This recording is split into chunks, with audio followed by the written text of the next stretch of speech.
Hello everyone, welcome to our YouTube channel commerce by Anup sir. आज का अपना topic है एनालॉजी। हम कर रहे हैं पेपर 1 में लॉजिकल रीजनिंग। तो एनालॉजी होता क्या है, देखिए।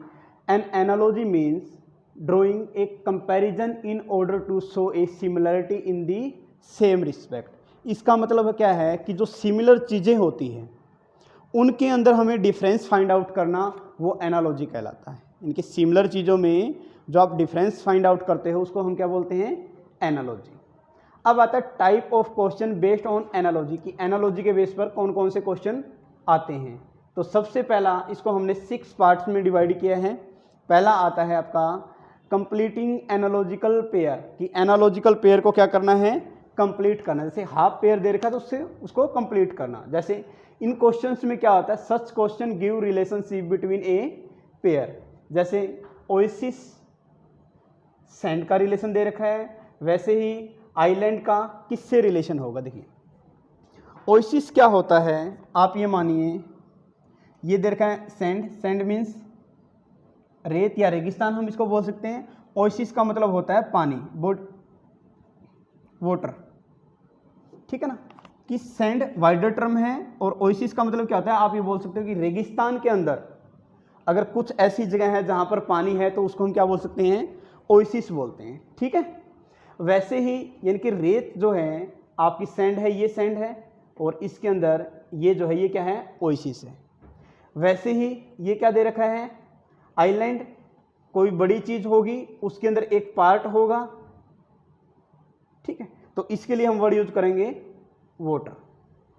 कैसे यूज करेंगे, देखिए आइलैंड में क्या होता है, समुंदर के बीच में जो टापू होते हैं, द्वीप होते हैं, उनको हम बोलते हैं आइलैंड। तो जो रेत है यहाँ पर छोटा पार्ट और बाकी क्या बच गया, वाटर, यानी कि इसके सिमिलर दे दिया, ये सैंड है कंप्लीट, ठीक है ना। तो ऐसे ही हमने क्या किया, कंप्लीट पेयर कर दिया।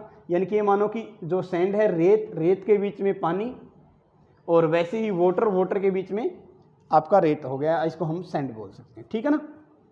तो ओएसिस और सैंड का जो रिलेशन है वही आपका आइलैंड और वाटर का रिलेशन है। तो इसको तो हम बोलते हैं कंप्लीट एनालॉजिकल पेयर।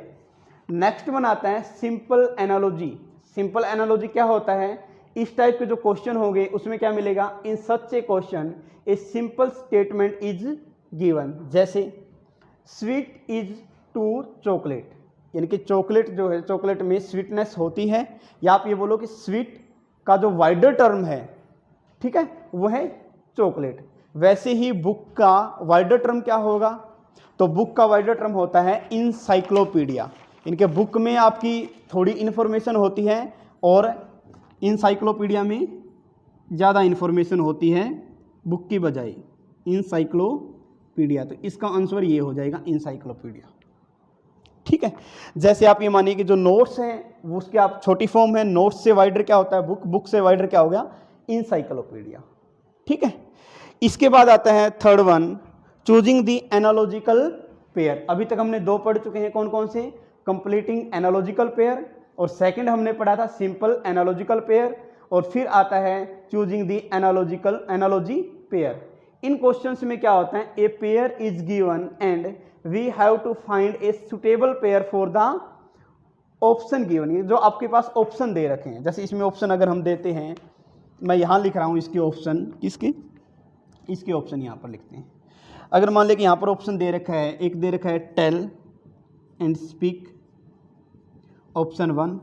दूसरा ऑप्शन दे रखा है एंटर एंड ट्रेस्पेस, और थर्ड ऑप्शन दे रखा है आस्क एंड बैग, और फोर्थ ऑप्शन दे रखा है हिट एंड किल।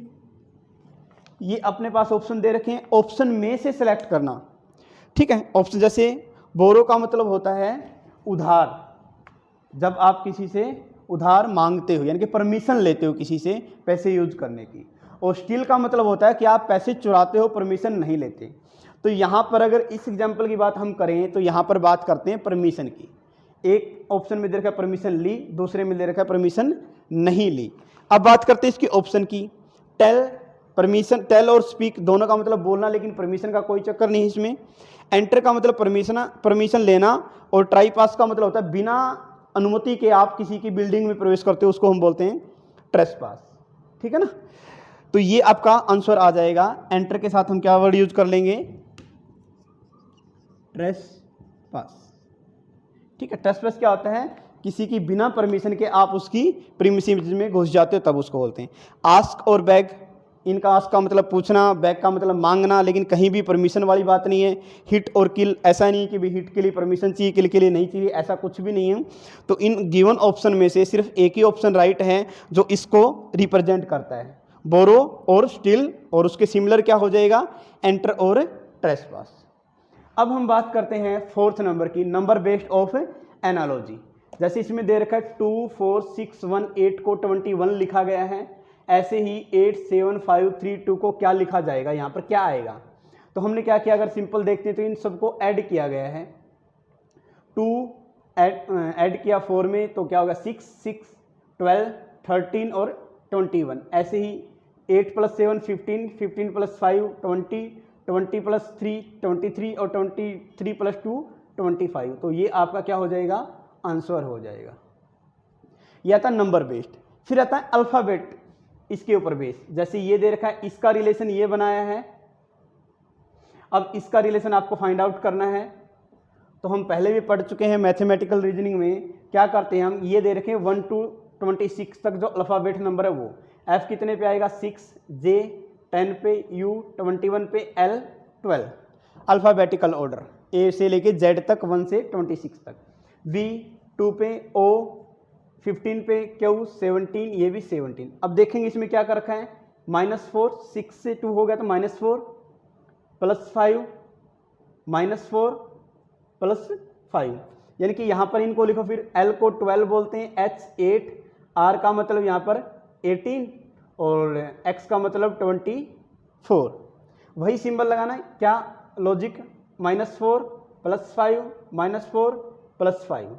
अब 12 में से -4 गया तो कितना आ जाएगा 8, और 8 प्लस में 5 13, 18 -4 14 और 24 + 29। तो 8 को हम रिप्रेजेंट करते हैं किससे, H से, और 13 को M से, 14 को N से, और 29 अभी तक हमें ये पता है कि A to Z ये होते हैं 1 to 26। अब 26 से आगे की जो कैलकुलेशन है 27 28 29 ये आगे चलती रहती है, तो रिपीटेशन दोबारा से हो जाता है इसका ABC। तो 29 पे क्या हो जाएगा C। तो हमारा ये अपना आंसर हो जाएगा अल्फ़ाबेट के अकॉर्डिंग। ठीक है, फिर आता है mixed analogy. Mixed analogy means जहाँ पर हम यूज करते हैं नंबर का और साथ के साथ अल्फ़ाबेट्स का। जैसे E का मतलब क्या होता है 5, यानी कि E कितने नंबर पे आता है 5 पे, Q कितने पे आता है 17 पे, वैसे ही X कितने पे आएगा, देखिए अभी हम करके आए हैं X को, तो कितने पे 24, और H भी अभी हमने किया है, ये कितने पे आता है 8 पे। तो 24 / 8 ये आपका क्या हो जाएगा, आंसर हो जाएगा। तो ये छोटा सा था आपका एनालॉजी का टॉपिक, जिसमें क्या किया जाता है, सिमिलर चीज़ों का कंपैरिजन करके देखा जाता है। ठीक है, आई होप आपको ये लेसन अच्छे से समझ में आया होगा। अगर और कोई आपकी क्वेश्चनिंग या सजेशन वगैरह है तो आप कमेंट बॉक्स में लिख सकते हैं। धन्यवाद।